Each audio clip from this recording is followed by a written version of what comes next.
Welcome back, everyone. We are live and we are here. I hope everyone is doing fantastic today, this evening, whenever the hell you're watching this. Thank you so much. Hit that like button, share this, subscribe, and all that jazz. I'd like to welcome everyone in the chat: Pandora Stargarian, Kabaka Carlos, Bubba Husky, Peter Griffin, Antique Gamer. Think we have Mackenzie L. Burns, John St. Baptiste, Flipped Out, and Lauren's Corner may be here. No, without further ado, we had an awesome teaser drop last night, or promo, whatever you want to call it. Uh, yeah, let's just introduce my lovely panel. To my far left, Lauren's Corner, or Lauren from Lauren's Corner. How are you doing today? I'm here, I'm partially queer, and I'm ready to get this done. Well, that's what's up right there. Um, how is it going, Mackenzie L. Burns, aka Sasa? How are you doing? I'm doing very well, Johnny, and I can't wait to talk about this pretty crazy trailer for what it is, and hope you are doing also very well today.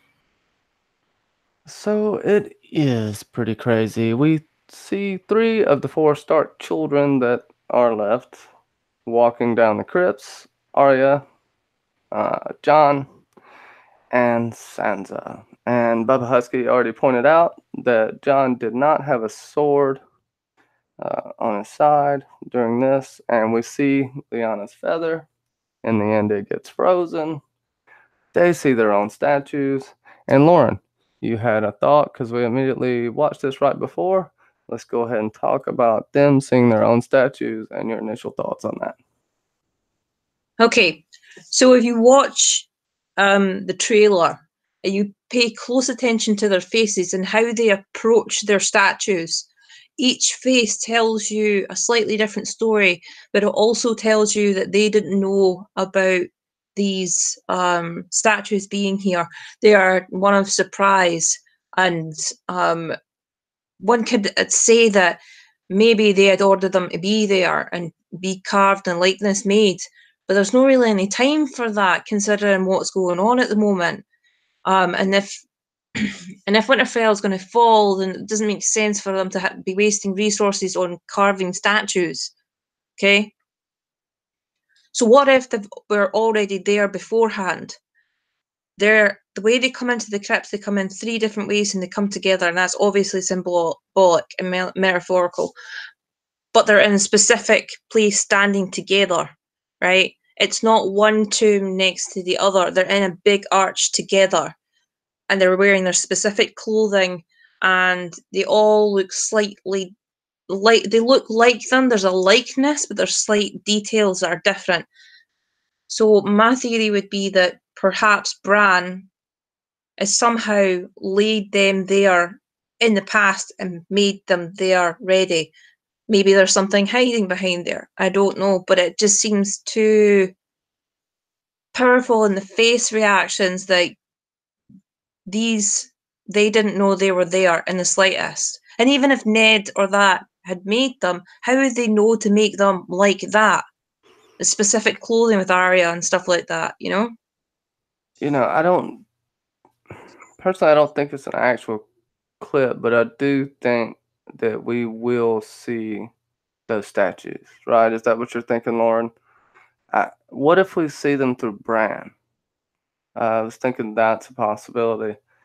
And I'm just going to throw this out there, and I'm going to let y'all two go at it for a second. Me seeing this, the feather freezing, uh, the feather pretty much symbolizing everything that Lyanna loves. It symbolizes a few other things. Kenzie has some good stuff on that. We'll get into that in just a few minutes. Jon isn't a Stark. Yes, he has Stark blood. Bran is the three-eyed raven now. Sansa, if she is to get married, she won't be a Stark, so to speak, and she's technically a Bolton if you want to get into that. You can get into a few things there. And then Arya, specifically in this, is she basically walks by no one's statue or isn't really mentioned. Uh, so I think her metaphorical death and her having to work for the House of Black and White is inevitable. Do you think the Stark name could die. That could be very bittersweet, kind of like the Green Hands, or the Gardeners. I'm sorry. I don't think the Stark name will die. It might die This is inflammatory. I in a know. form, but it may take a new form. So like kind of like Karstark, we might have Starkarian or Targ Stark or something like that, some weird cross mix. But I think in the north they would want to keep the Stark name somehow.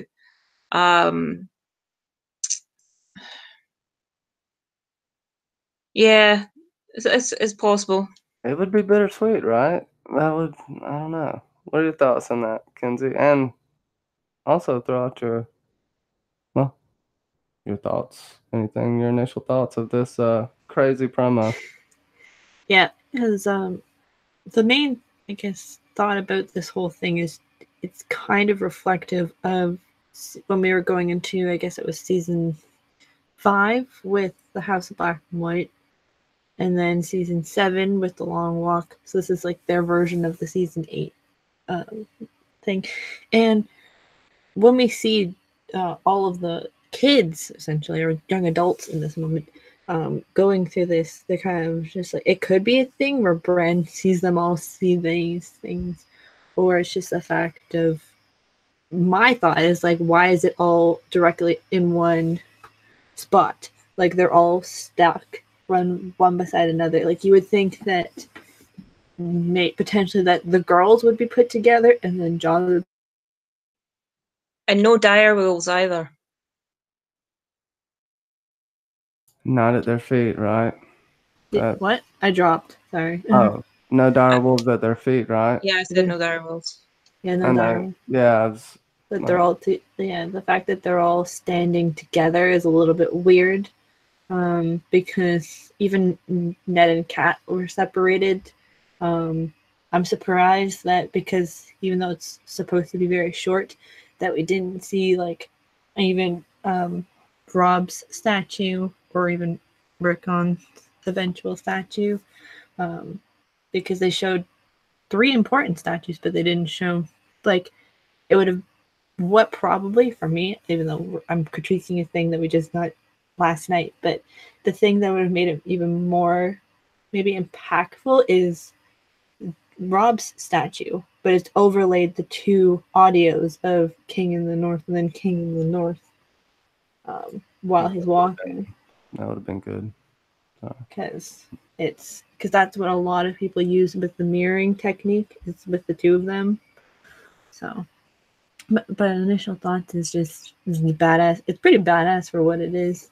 But I didn't notice the unsheathing of like on John's statue really of Longclaw or anything. Unless that's supposed to mean something else, which we can get into. Can I also point out, right? And I think the only statue we have seen with the sword drawn is Arya's. Because all the other swords on the crypts are either laying at the feet or across the laps of the Starks. I think.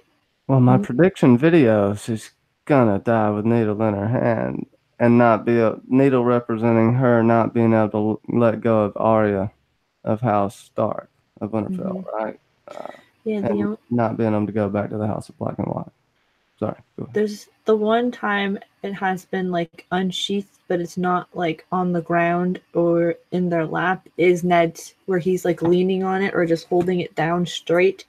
Hers is the only time I think ever that it's pointing up, which could mean something. But to Johnny's point, even John kind of foreshadows it in what he tells Arya. It's like when after the winter's thaw or something, pretty much, that your body will be recovered with needles frozen in your hand. So who knows? Septus Shannon's Secret says if it's from the future, it might mean Sansa and Arya die young and Jon lives longer. Plus, I also heard from, what's HOW, Lauren, do you know? That it reminded him of the 3 original Targs. I've got something here. Jon doesn't necessarily look older when you pause it. He could be older, but the beard looks the same length when he turns around. His face does look longer, but none of these really look like, we can get into here's Sansa, which looks pretty much like her, but got some crazy, like, demon eyebrows going on. I don't know what's going. I think her statue looks slightly unfinished. Yeah, there's something unfinished with the forehead right there, and then just Arya's looks like a creepy kid porcelain doll that's gonna wake up any minute and just kill you in your sleep. I don't know. That's scary. I think John's looks older because of the hair. Like the way the hair is, it's much whiter. It's much and to be fair, right? If John is a white or fire white or whatever kind of white he's meant to be because he's been brought back, then perhaps he does live longer. And a consequence of that is he doesn't age unless he has some sort of glamour like Melisandre has.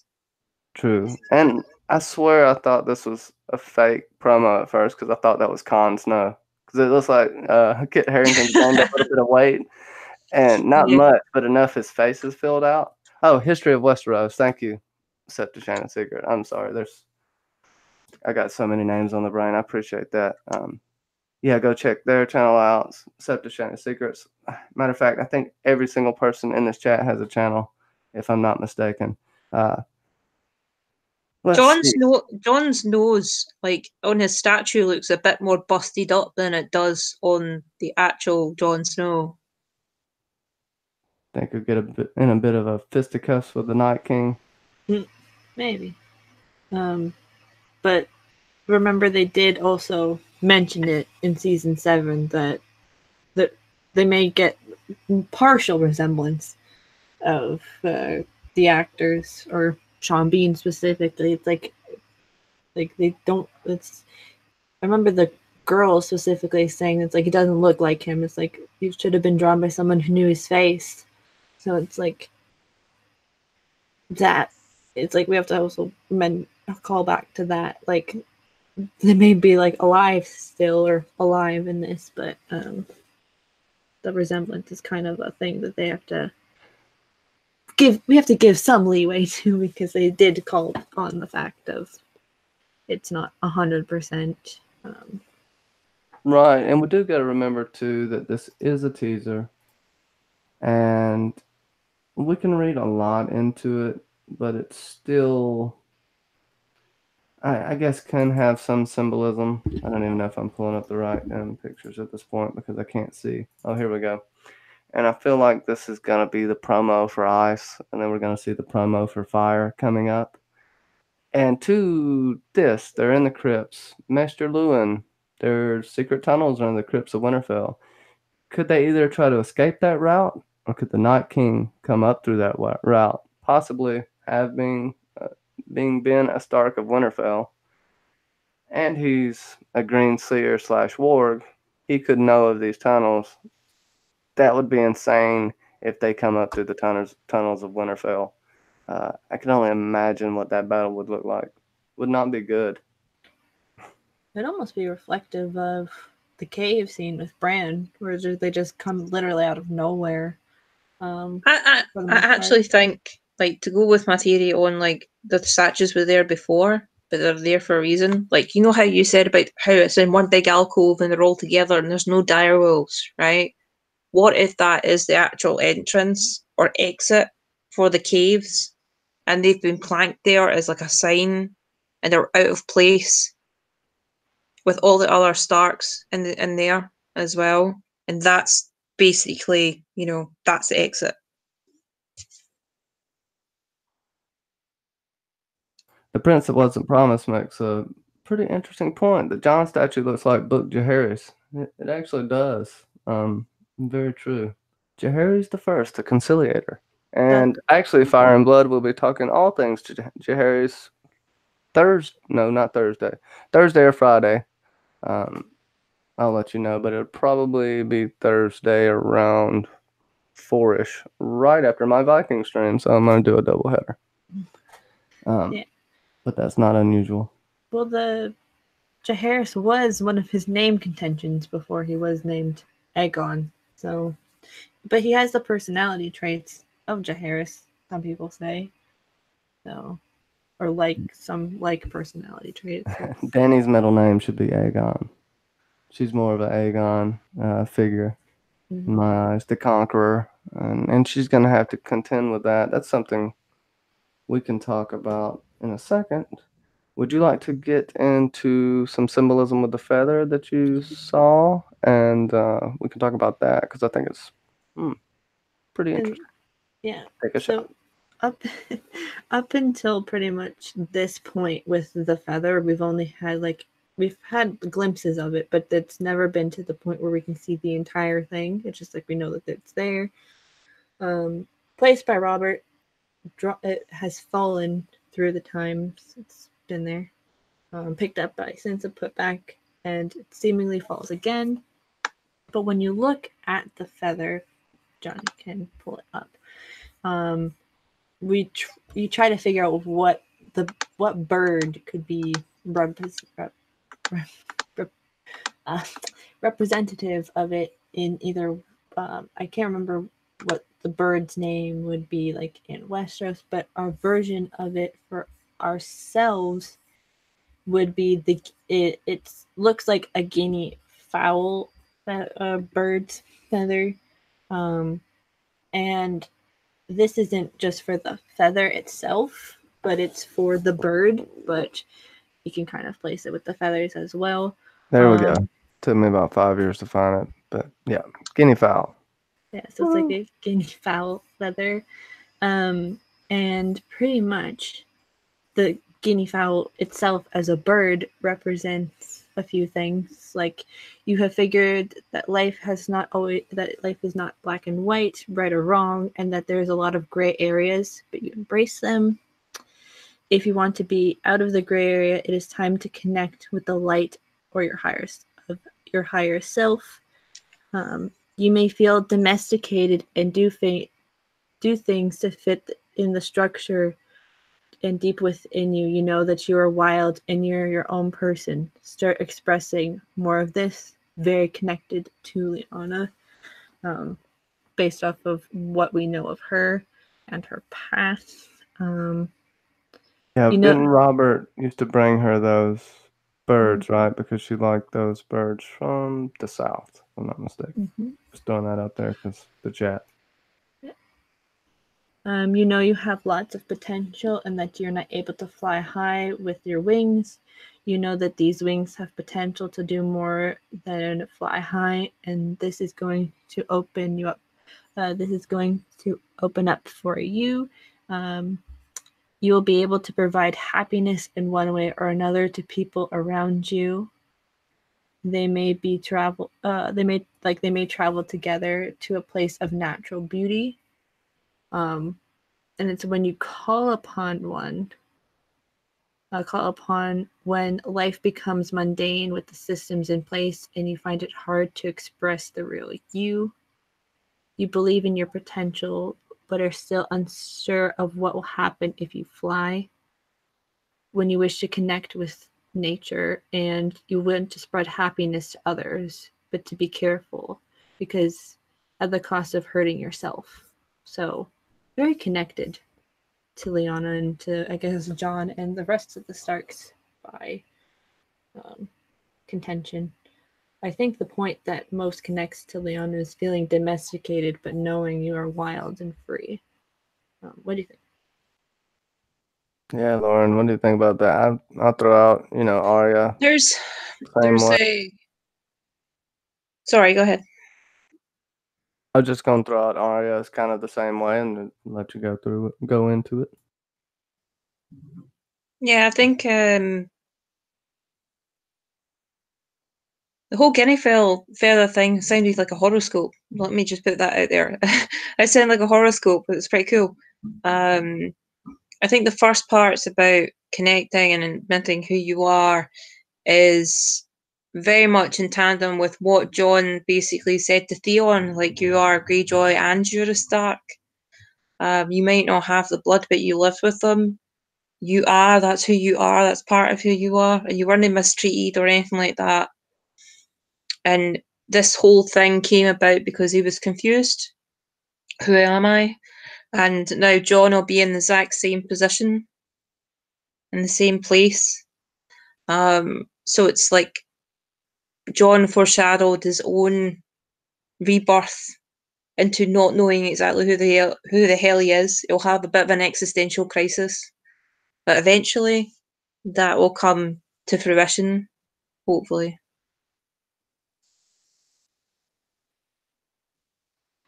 Yeah, that's a really good point. And it can relate to all three children in many different ways. I think there's a little symbolism, but we gotta admit they're not gonna give too much away at this point.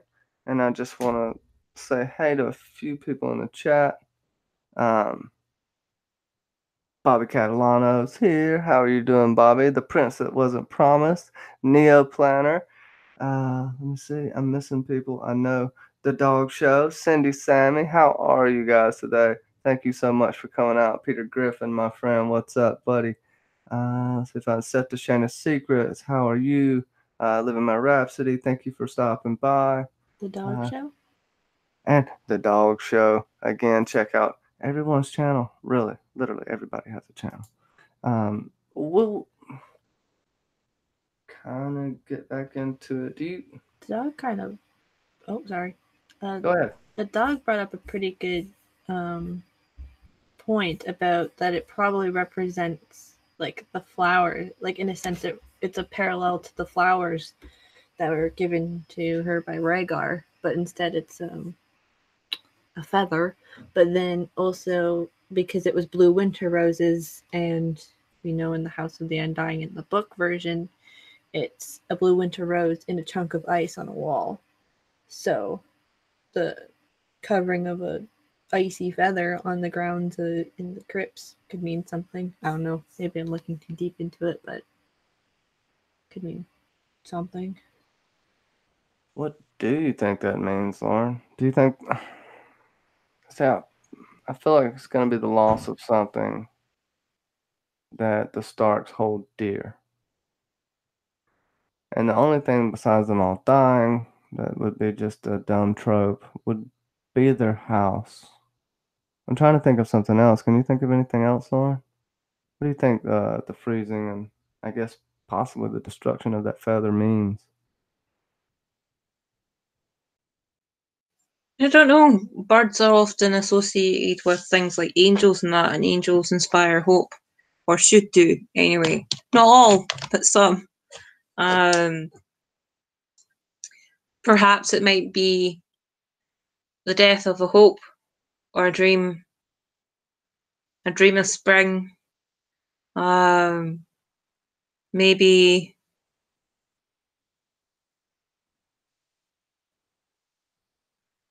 I want to say change and stuff like that, but it all just comes out sounding like a horoscope. I mean, it could be anything really. You could speculate about the actual color of the feather and what does it weigh and is that significant? But honestly, I think in here a feather is a feather, and it's representing life. And the cold coming in is bringing a halt to that and everything and just taking over. Because when the cold has you, the cold has you. Yeah, it does. I know that the feather symbolizes, in general, symbolizes like a higher spirituality too. I don't know why I can't speak at this moment. I apologize. There's a couple of good points. Two opposing points that are still good points. Pandora Targaryen. I found it interesting. Everyone who put the feather in Lyanna's hand talked about the falseness regarding Lyanna's story. When John, the embodiment of truth, walks by it, it falls to the ground. That's a very, very good pickup, Pandora. And That's a Neil good Planner point, actually. says that this trailer means the same thing that happened in the season 7 trailer. It doesn't mean anything, which it might not. The only real thing we got in the season 7 trailer was the white dragon eye, I would say. And yeah, that's pretty much it. Those teasers. But this may have a little more symbolism because of the overlying theme of what has happened with the feather over the years of the show. The long walk theme when they were all walking. If you're talking about when they're all walking toward the throne, right? I believe that's what Yeah. you're talking about. It's It was a lot more vague. This had a lot of symbolism in it. Yeah, The long walk was really designed to fit around the song that was along with it. Don't Sit Down Next to Me. That song had many words and symbolism that relate to that specific trailer and the overall arching theme of like Game of Thrones for season 7. Or at least we thought it was anyway. And stylistically, they chose it to make it Game of Thrones, but it looked more like a music video than it did an actual trailer, you know? But this trailer has more of the actual substance and less flashiness in it. Do you know what I mean? Yeah, it seems deeper. Well, one can only tell when we see the season opener. I'll throw out a good. I'll let y'all talk in just a second. They have some great comments here. Yeah, I was gonna talk. Dog Show said this teaser reminded me of the Hall of Faces one, so I wouldn't think it means too much. Pandora Stargarian, I feel the coal/ice symbolizes death. When the feather freezes, it means the death to the lies regarding those stories, and the truth about the parentage will come to life. Yeah, we definitely are going to see that happen, and what that's going to entail. Mm-hmm. Sounds pretty Baratian to me. LOL. I was just looking. I'm just looking at the video again, and you know how it's Sansa that walks past Catelyn's statue, and she says this all happened because I couldn't love a motherless child. Mm-hmm. Perhaps Sansa's going to take on Kat's point of view if she finds out that Jon is a Targaryen at first. And then the revelation will come out and she might feel, I don't know, something different towards her mother or agree with her in some way. Do you understand what I'm saying? Does it make sense? A lot of people think that or on Twitter at least, regard that as like what could potentially happen. But there's also the other, I guess you could say the other side of the coin is that if she is to be one of the survivors, that she has to right the wrongs of her mother by actually understand, because in season 6 they talk about how she like feels apologetic for what had happened when she was younger, so it could be a thing where she goes through the same thing where she has to potentially mother a child who has no mother, whether it's Jon and Dany's child, whether it's Samuel Tarly, not Samuel Tarly, little Sam, or some child. She may have to go through that experience where she has to mother an eventual child who has no mother, and right those wrongs, because yes, she learned from her mother, but it could be a thing of like learning to right the wrongs in a sense. Westerosi Ninja says it's Aegon Rhaenys and Visenya Stark in their crypts. Yep, that's funny. That's another thing. It's a good parallel. You but know, you got Dark Sister and go ahead. The weirdest thing about this whole thing is, why is Sansa in the middle? Right, exactly. Why is Sansa next to fucking Jon? Like, you could say that they're in the order of their birth, so Jon, Sansa, and then Arya. But or is it a heightist thing? Are they heightist? Is that it? They didn't want to put Arya next to Jon, just so it look weird, or why not put Jon in the middle, and then do the burying of Aegon and the sister wives? Yeah. Yeah, I don't know. What was it? Fear Hexas on Twitter confirming the king and queen right there together. Not even necessarily a love story, but might have to be. What's up, Nightshang? How's it going, my friend? And the Westerosi Ninjas in the house. I just really think it's, them seeing their own deaths coming for them. That doesn't mean they're gonna die. but they're going to be faced with that absolution, no doubt. Uh, I feel like we're looking so much into this, but they give us nothing. So what else are we gonna freaking do? And Neil Planner brings up a good point about a feather weighing against the soul. Yeah, I think the Egyptian goddess Mot would weigh your heart against basically your sin or the heaviness of your grief. It's not And Osiris if that does that. uh, Mott is actually one that places it on there, I think. Can't remember. I know if I look it up, it's Mott. Osiris is like presides over it or something, but it's like goes through chambers. But it's, yeah, if it weighs more than a feather, the weight of a feather, you don't get to get in. But yeah, I don't know. I trailed off there for a second. Go ahead. But going back to the feather thing, it's as soon as the feather falls to the ground, John turns back and goes, basically, what the fuck was that? But he doesn't obviously say that. So I think it's the gravity of either the fact of something's happened and he hasn't, obviously not his sisters that are making any noise, but it's like the gravity of something falling to the ground and the symbolism of that secret is finally broken.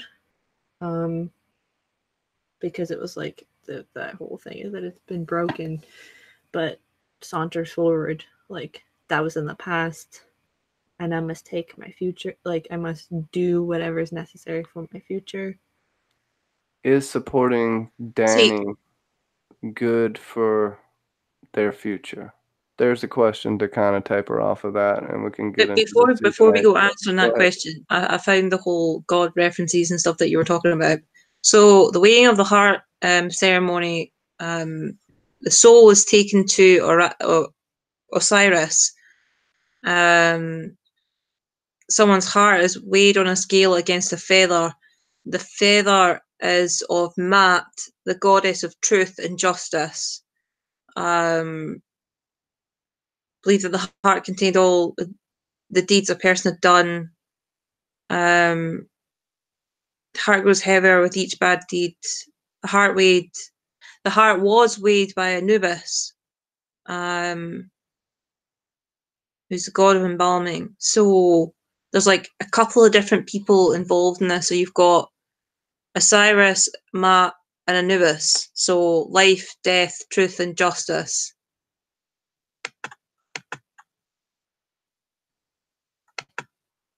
Yeah, you got death, Arya. Would life be John? I think justice would be John. And then you have truth would be Bran, and then life has, by that standard, and then Santa. So she may be the one to carry on a Stark name if she marries someone less than her, because that was the whole thing of Cersei didn't become Cersei Baratheon when she married Robert Baratheon. She was still known as Cersei Lannister. yeah, Mage Mormont and Lyanna Mormont as well. Mm-hmm. That could be that whole thing.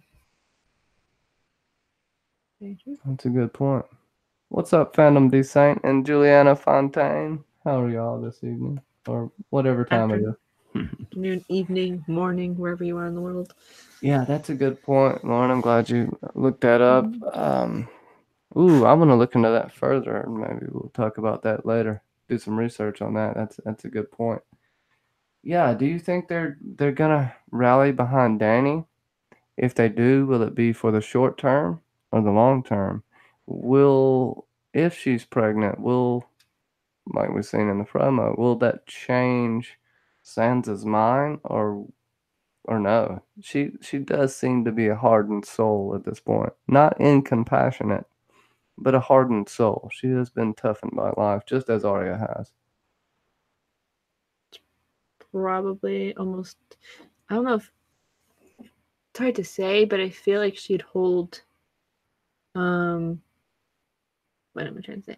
Like the fact of them banding together, I feel like she would do it for the moment. I don't think she would do it like everlasting. Like if this is supposed to get the Disney freaking ending that we've been talking about for months now, I don't think she'll do it very much. She'll do it. Sansa will play the game of, I guess, faces, where she just says what she needs to say in front of you, and then behind your back, she'll say something completely different, like Cersei and slash Baelish in a sense. Whereas, like, you say what you have to say to make people think what you're doing, and then that, because there was also the thing with Baelish, everything that you've seen before will come again. Even though she's, Well, you also have to prepare for every possibility at every moment, at every single time, basically. That's not the right quote, but that's basically what he said. Go ahead, Lauren. He also put this thing across to Sansa, I play a game in my head about the worst possibilities or outcomes of every situation that could possibly happen. Mm-hmm. But he was also saying to Sansa that most people will only ever think the worst in these conditions.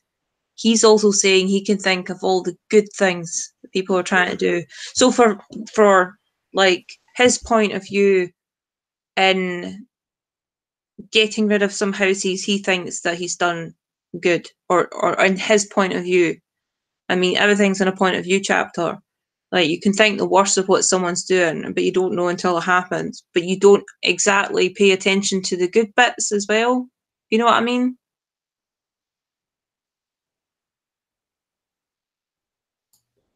Yeah, that's a good point. I honestly think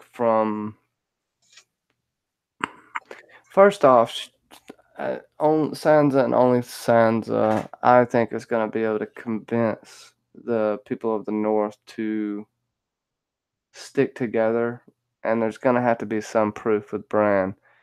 But there's going to be a confrontation about what happened at the Field of Fire 2.0. There's going to be a confrontation about the dragons. Most people are afraid of dragons for good and bad reasons. The unknown, fear of the unknown is a classic human problem. And usually what you fear, you hate or try to destroy out of ignorance a lot of times. I believe we're going to have a possibility of Mormont having to choose between his house and his Khaleesi. I think that could come into huge play, and it would make Mormont's storyline more complex and more interesting, honestly, than other him being Dany's puppy dog, which they've just been bringing him around and around. So I feel like the only thing that would matter more to him than Dany is his house and his name. I think Dany wouldn't be so cruel-hearted. I think if Lyanna wanted to meet Dany, right, and that thing happened, and Jorah was like, "This happens to be my niece," someone needs to look after her. Someone needs to be there. I'm technically allowed to be back in the North now. Like, if you're done with me, let me go. Blah blah. Or perhaps he'll continue serving her, but just from a distance. Or if everyone gets down to King's Landing and things are somewhat compos mentis for a while, he'll make plans to take care of Lyanna in some shape or form.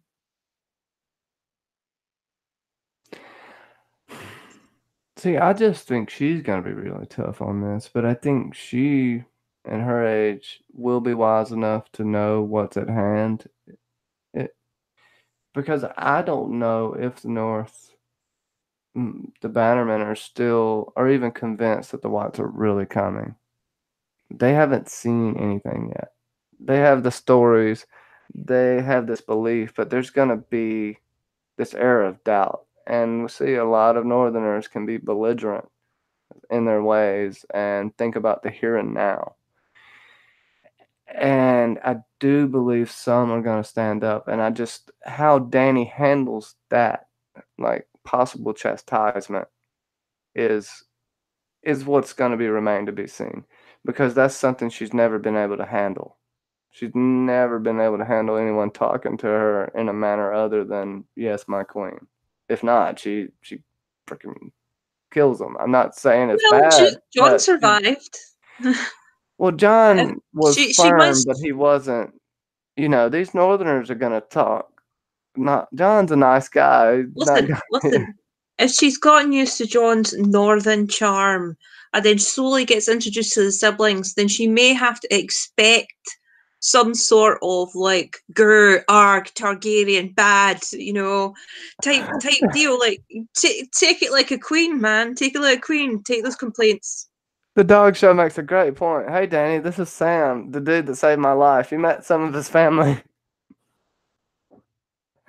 I think John would be more angrier about that than Sam will be. Even though Sam did love his brother, I know. And yeah, what's to become of his mother Get at this the point? popcorn His mother's ready. Put stranded. on some hot tea. I know, Some right? hot coffee. A big pot of hot coffee.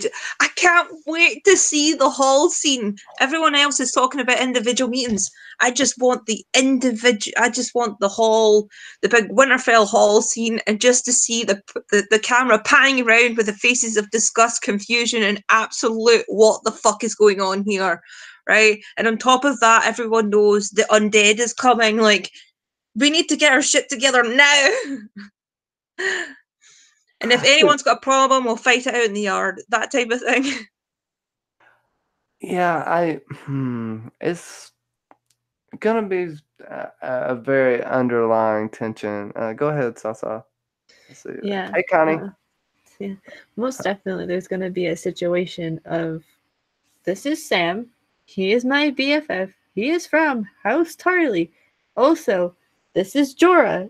You're like the one who wants to be your boyfriend, and he was also saved by Samwell Tarly and myself.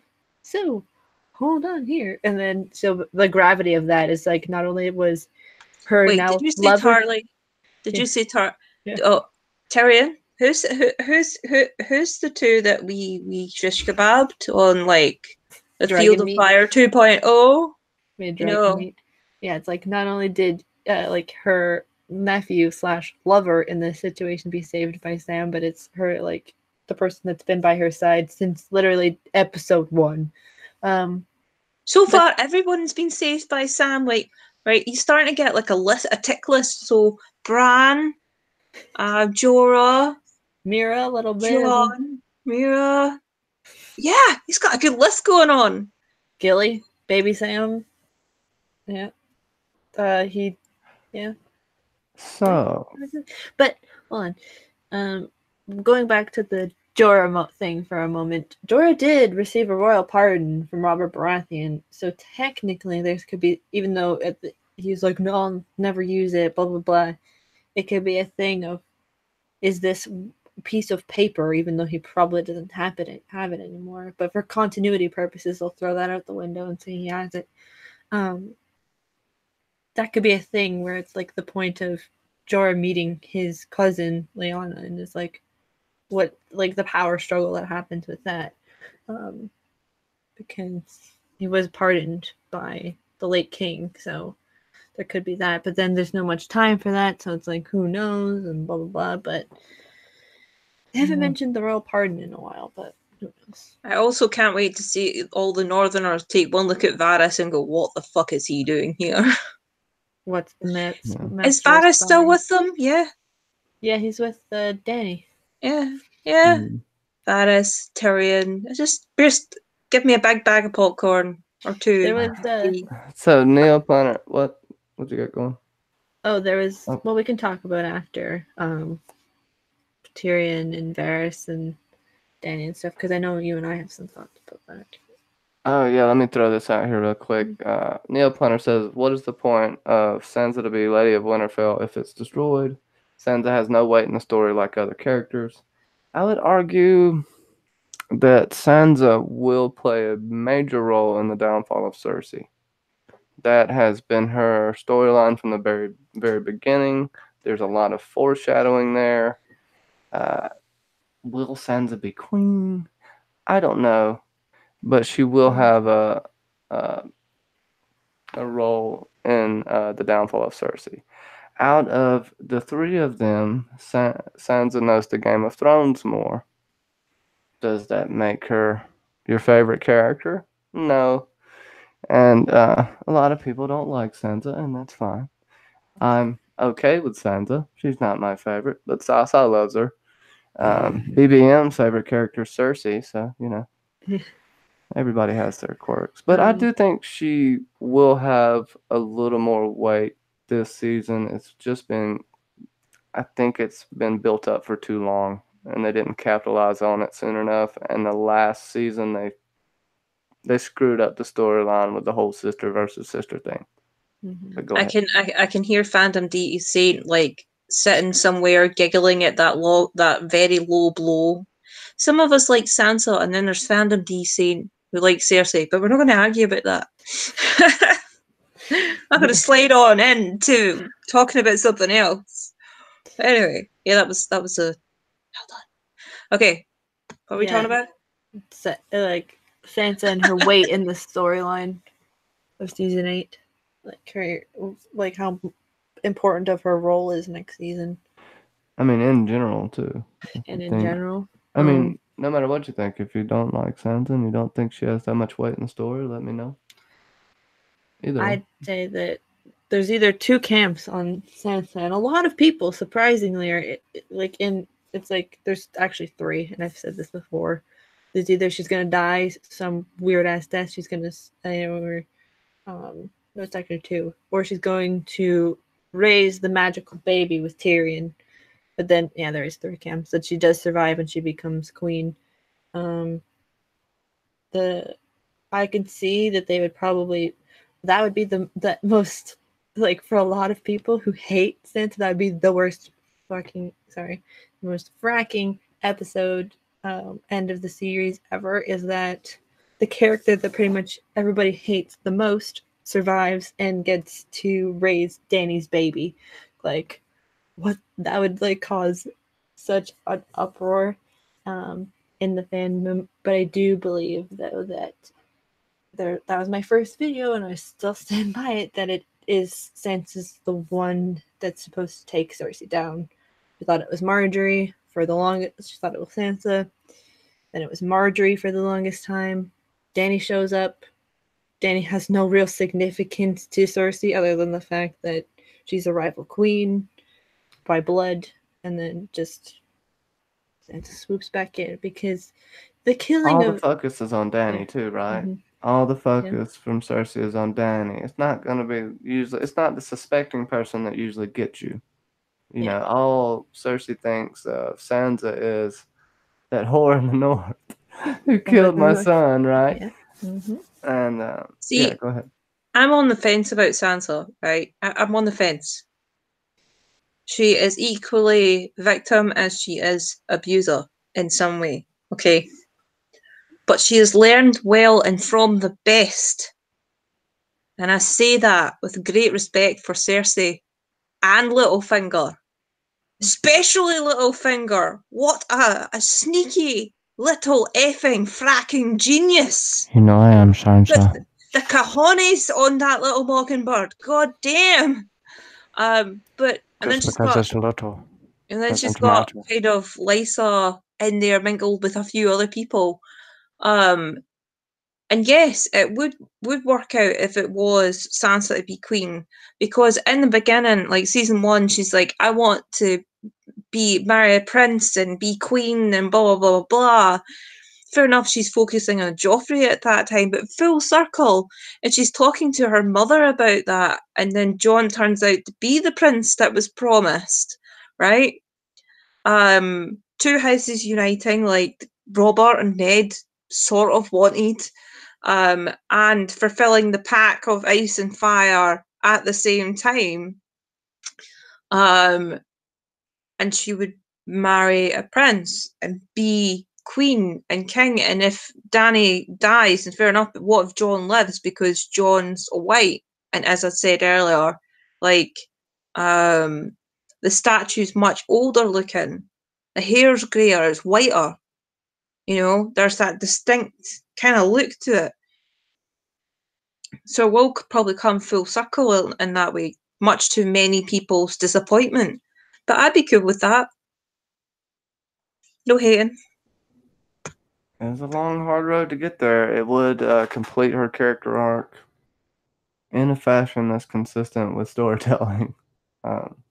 I want to read a few comments from the chat. Peter Griffin, yeah, Def thinks Sansa will take a small force south, knowing Cersei will try to flank them from the rear. She will defeat them and continue south to King's Landing with Jaime, the Hound, and possibly Arya. Now, this is a good point. What if she strikes a good blow? We've seen the shots of Jon in King's Landing. They may or may not be real. If they are, one of them possibly could be taken hostage at this point. We can talk about that in a minute. Pandora Stargarian. Sansa's character has always wanted to be a lady. Arya has always wanted to be a warrior. Both sisters together are power. Cersei is on Arya's list. Sansa wants Cersei dead. 2 storylines, 1 end. That's a very good point there. Miss Cronall, how's it going? So would that make Sansa Rhaenys then? Yeah, I think so. She would know all the singing and the needling and stuff like that, like Rhaenys, and be able to do the underhanded political side of things within the people and the stuff. Then you have Dark Sister. Yeah. Mm-hmm. Yeah. Visenya. Yeah, there's credence to that. The Dowager Queen. I like how the heights are changed slightly because Sansa's so tall compared to what Rhaenys was, and Visenya is so tall compared to what Arya is. So it's kind of like a swap there. Yeah. That's pretty interesting. You think also for just, Kit Harington's sake, they would have shaved down Sansa's statue just a little bit, They gotta keep it accurate. She's tall like a Tully as well. But so you could see they were trying, until she got so tall, they were trying to angle it where Jon was about the same height or maybe just this much taller. But now they can't even do that. She's so tall. She's such a tall woman. Well, because I think Jon is just or Kit Harington's 5'7" or something like that. Because Amelia is 5'4" or something like that. So he's when you put the two of them beside each other, he's a bit taller, but he looks like a normal dude, kind of. If you don't know, she's under 5 feet. Yeah, she's but going back to I'm short myself, so I can knock on short people. I don't think I'm that short, but still I'm close. But going back to the Cersei and Sansa thing for a second, it's the ultimate thing it's not Daenerys' kill to kill Daenerys. That, yes, it would be epic, but it's not her kill. Same thing with Jon. Jon could have easily killed Ramsay himself, but he gives Sansa that kill. So maybe it's a thing of even that Daenerys and Sansa team up together, but ultimately Daenerys gives Sansa that kill because it's you've been with her far longer than I have, but I'll be there to see it. It could be one of those things. So could Littlefinger's death be foreshadowing for Cersei? Not in a literal sense, but in a way that Sansa orchestrated it, what you're saying, and then Arya executes the plan, or the assassination, so to speak. Yeah. And I do like Peter Griffin's thought there about and then most definitely her pretty much knowing that Cersei is going to betray them. I mean, she would know. That's a really good point. She told that to Jon before he left. It's like she's not gonna agree to any terms that you want. But I also do think that Jaime's not gonna be on Daenerys' side when he shows up. He'll just be like, you, and meaning to Sansa. He would rather, because there's those Jaime Sansa fans out there so I don't feel like he's just gonna be like, oh, I'll just side with Daenerys. But yeah, we could know and talk about many other things in this as well. Well, we can get into a few things. We'll keep this stream around. It's been about an hour. We'll try to keep it under an hour and a half since it's just a promo stream and we basically talked about the promo. Let's get into a little bit of Cersei and the Golden Company. We're gonna have Harry Strickland, if I'm not mistaken. Possibly some Elefantes. Could be fun. And I think that we're going to see Dario like you think so. like you've been saying for months. And it makes sense, pulls the storyline back in. Even if we don't, we know they are founded by, if I'm not mistaken, Daemon Blackfire. So they definitely will probably flip for a Targaryen. Which one, I don't know. At this point, they would probably only know about Dany, right? So they would have to flip for Dany. This is where you get into a point where are they going to flip for dragons? And, what's their take on what Dany has done in Slaver's Bay?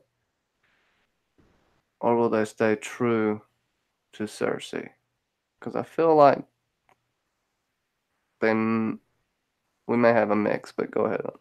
Tell me what you think. 1 second, I'm just copying a chat question, which we can always bring up another time. But Okay.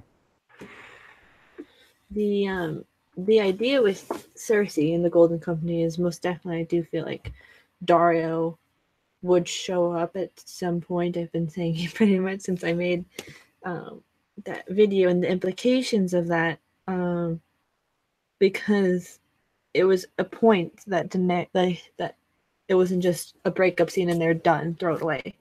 It was the implication of you want to go to Westeros and then you want to marry a perfumed lord and have him sit beside you in the throne room. For if we don't see Dario see that, it's just the implication of he is either one of the people that's in the army, because who knows how long it's been, and she did say that you're acting ruler until Marine chooses their own leaders. So they could conceivably say it's been 2 years, Marine has picked their own leader, and that he's pretty much free to then be a part of another pretty much sellsword company.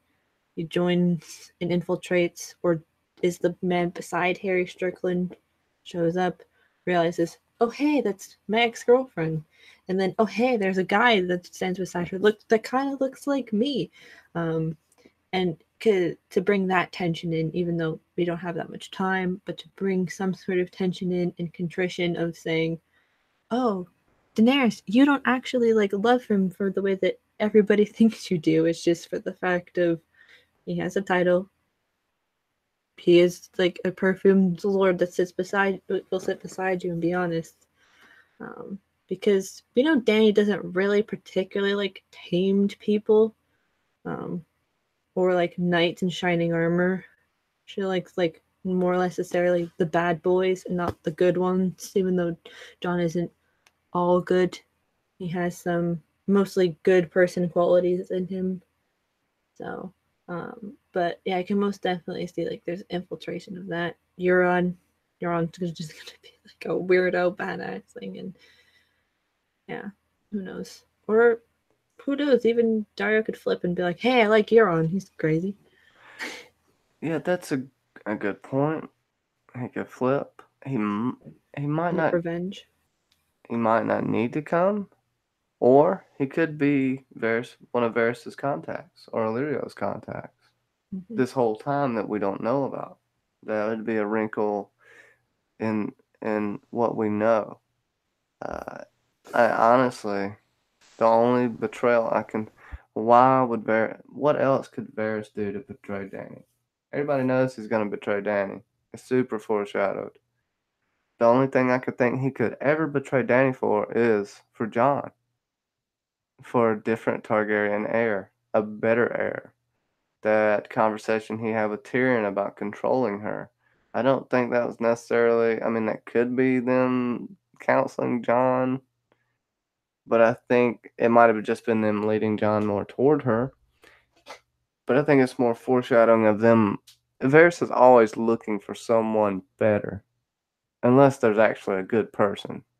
And he has been doing that many a times. And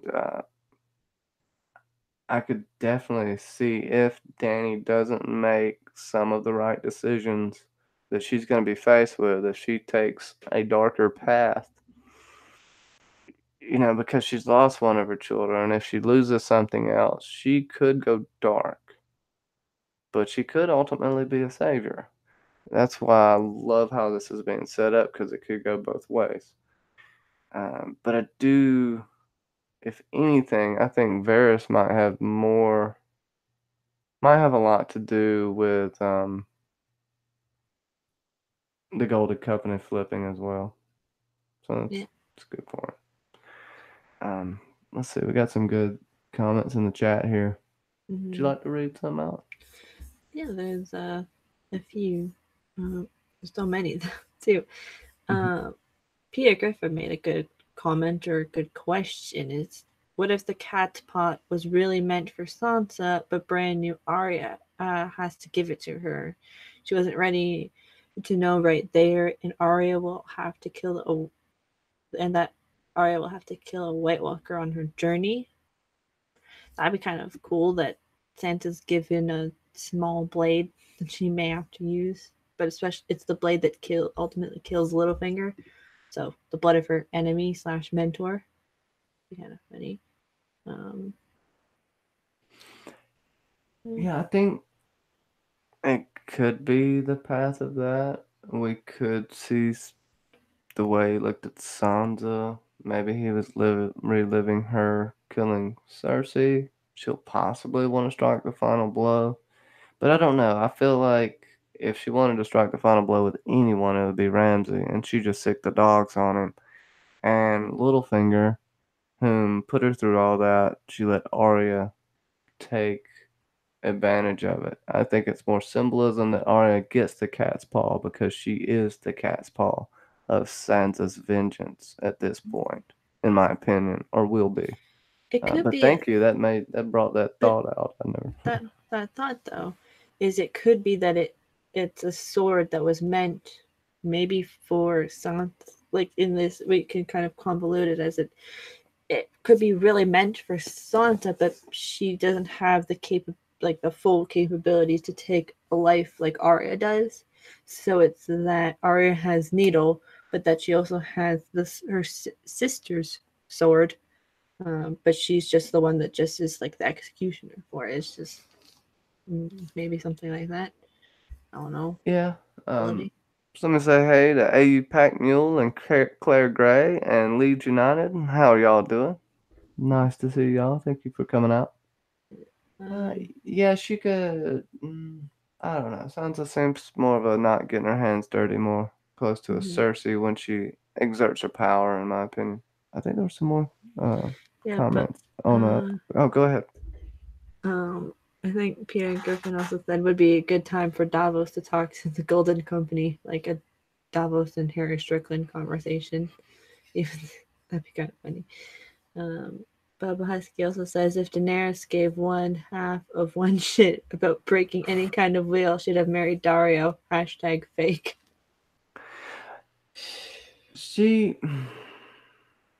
Yeah, see, that's Dany's thing, right? She wants to break the wheel, but she's falling into the Conqueror, the same thing, the same repetition of all the past Targaryen kings. She wants the throne.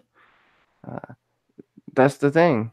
Can something in season 8 bring her back to her roots of wanting to actually break the wheel? Because I feel like she's lost sight of herself and she's lost sight of her prime mission. That's why she's making these mistakes, like burning people alive. And she had choices there. She could have put them in, she could have locked them somewhere. She did not have to burn them alive, especially being someone that you're looked upon as a foreign invader. No matter how you want to look at it, I have the blood, or whatever. You didn't grow up there. No one really knows about you. They heard whispers. They're not too happy about dragons. The last time dragons were really around was the Dance of Dragons, really, and that was just horrible. and fear, and the fear of the unknown, and especially bringing Dothraki here, who are thought to be and are in a way savages, a complete different culture that makes up most of our army. And then you have the Unsullied, which are more than likely considered abominations by the Sept, the Great Sept, and in the faith of the Seven. So you have a lot of these things that are against Dany. That's why we see a lot in season 7 of them trying to chip away at her and her be more malleable. And I, at this point, I don't know how malleable she is. I know that she's seen the threat to come, but what's going to happen after they defeat the Night King? She's still going to want power if she makes it through. I can't just see her saying, "Oh, well, I don't want what I've spent my whole life and lost friends and lost all these people, and all these people sacrificed their lives for me, and I'm just giving up this dream." I don't see that happen. That's why I think we're going to have this battle for winter. There's going to be some awesome political struggle here, and I don't think Dany's necessarily a bad guy. I see her more as an anti-hero. Cersei more of a villain, Jon more of a pure. Like, Dany is very gray. That's what I really like about her character. She tries to do the right thing, but she does extreme. She's either completely open-handed or she burns you alive. There's not much middle ground with Dany. And, that is, the fire in the blood of a Targaryen as well. That kind of comes with the territory. Jon seems to have got more of a almost an Aegon the Third type melancholy, brooding all the time, just thinking about all this stuff. Jamaica girl, how are you doing? 1, 2, 3, woohoo! Thanks for showing up, my friend. Yeah, go ahead with your thoughts with that. I've been rambling for about 15 minutes. No, it's okay. Yeah, there's gonna be a part of Dany that if she just like, hey, I'm done, we'll be like, what? Because of what has happened, you just be like, you just want to give up now. I can see her wanting to give up if it's because her life is like she's about to die and she wants to give up.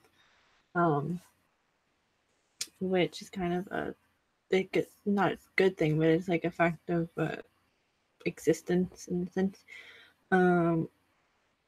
Yeah, Connie Super said though that for Sansa that she learned from Peter to keep her hands clean. Yeah, it's like put it on somebody else to do your dirty work for you. And A also said that Varys has been with Ilario from the beginning, which makes me believe he's always wanted Fagon on the throne, meaning Jon at this point, because they have to play some game of consolidation, and the easiest person who has been Aegon, but has been hiding or being faked this whole time, is Jon. So I wouldn't be surprised if that whole thing is revealed. And because Varys is playing games, and we all know that Varys likes to play games, and Varys is always 3 steps ahead of you. Like they talked about in Blackwater with Davos. He's like, yeah, Varys knew what you had for breakfast 3 days ago. So he's 6 steps ahead. And I'm sure Tyrion will sort Varys out. With respect, I think they respect each other, but I think Tyrion has learned enough. And as for the conciliator stuff, I know I just came back. As for the conciliator stuff with Jon, Aegon didn't conciliate alone. He conciliated with his sister wives and a few key people, like the Baratheons, Valerians, and stuff like that. I meant the Fagon storyline, because they don't have an extra fake Targaryen. That's what I meant by like the Aegon consolidation. All right, okay, I misheard. No, that's okay. Yeah, it's just the fact of putting fake Aegon being the faked Aegon, meaning Jon, into or faking his identity. That's be a twist on it. It's like Jon's identity has been faked his entire life. Just have it switched at the end. Hey, you said, Lauren, when did you get here? Hello. I've been here for like the past hour. I just skipped out for Take a break. 10 minutes. Yeah, Neil Planner asked, what about Melisandre? Melisandre? I think we're going to do a male stream next Monday. I don't know who can make it. I'm sure Kenzie can. Yeah. We'll see what Lauren's doing. But a male character breakdown of the Red Priestess, I think will be fun because I want to dig into the magic of the Red God. And yeah, I think that would be an awesome stream. And see what we can derive from that. I'll look at a lot of the text and see if I can figure out. Yeah, and I'm pretty sure the fiery hand's coming, Pandora. I'm in agreement there. But there's a little more that's going to happen with her that I think is going to be very intriguing. With Sounds that, crazy. final thoughts. On What you what want part? to see us? All right. What don't Yeah, you want to see? here's my in final season thoughts. 8? Here's my final thoughts. Game of Thrones, Game of Thrones, Game of Thrones, Game of Thrones, Game of Thrones, Game of Thrones, Game of Thrones. Couple of months, Game of Thrones. Yay! This year, not next year. This year, not next year. Bring it on. That's enough. No doubt. No doubt. Hashtag boob glasses. Hashtag boob glasses. And if you don't know what that means, go and watch the Geek Chat 1 news stream from yesterday and you'll understand hashtag boob glasses. Check that out too. A lot of good geek news coming out. Geek Check 1, upcoming fantastic channel. JR, the Spectacular Rowley, is the host on that channel. And if you haven't, we'll see about getting you into the Geek Chat 1 group. We got to get up to, I think, what is it, 2,000? And then y'all got to get a matching tattoo, right, Lauren? I might just get one for the hell of it on my nipple. Yeah, so basically the stipulation is I put to JR if either the Facebook group or the YouTube Geek Chat 1 YouTube channel reaches 2,000 people, right? Subs or members. 2,000 subs? Or 2,000? Yeah. Okay. Yeah, 2,000 subs or members. And whatever reaches first, the group or the Facebook channel or the YouTube channel, then JR will get the Geek Chat 1 logo tattooed on him. And if it reaches 2,500, I will ante up and I will bare my skin for the same ink as well. So me and JR will be twinsies. But we need to reach this goal of about 2,000 and then 2,500. So everyone just needs to invite everybody. Just cram them all in, as many geeks as you know, and then we'll get that ink done. And even if I don't go to the con, if I don't manage to go, I will still get the ink done if it reaches that target. Okay? And I just posted the link for the Geek News in the chat, so go check that out. Kenzie, final thoughts, and where can we find you at? And then Lauren, I forgot to ask you where we can find you at, so throw that out there. Or Lauren, go ahead. Or Lauren can go ahead first. Yeah, thank you for throwing out the Geek Chat link. Be sure to click that, people. I'm Lauren. You can find me at Lauren's Corner. You can also find me on Twitter. I have 2 Twitter handles. One is Lauren's Corner. The other one is at Catalica. Take your pick or both.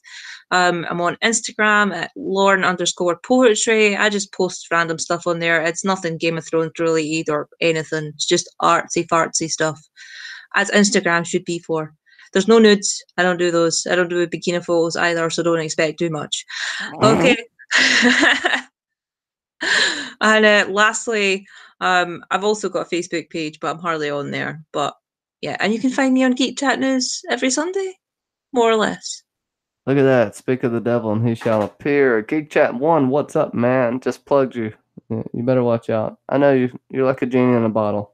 JR. Yeah. Hashtag boob glasses. Boob glasses. That's not going to die.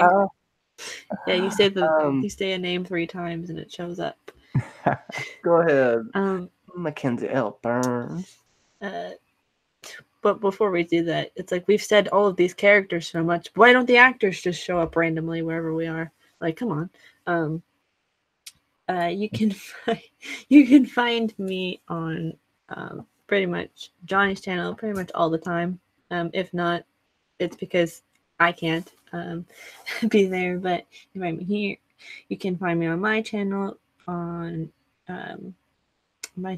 where every couple days now it will be myself, Johnny, and a few other people will be doing episode club Wednesdays nights are still Wednesday nights, but we'll have to catch up because we're running out of time. Yeah, we can do one tomorrow. Which will be season 3, episode 1, Valid to Hyrus, if my memory serves me right. And Cylon Jones on Fridays, even though Johnny will plug that more.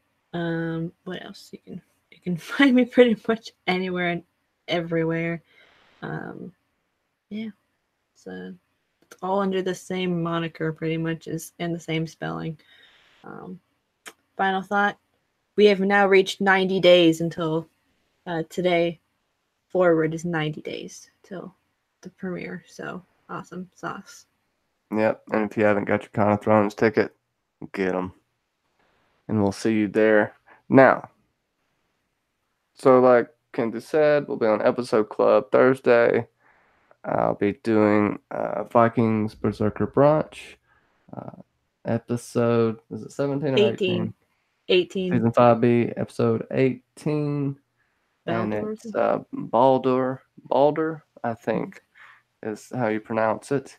It's going to be a fun episode. Special guest, the Justin Thomas Show will be there.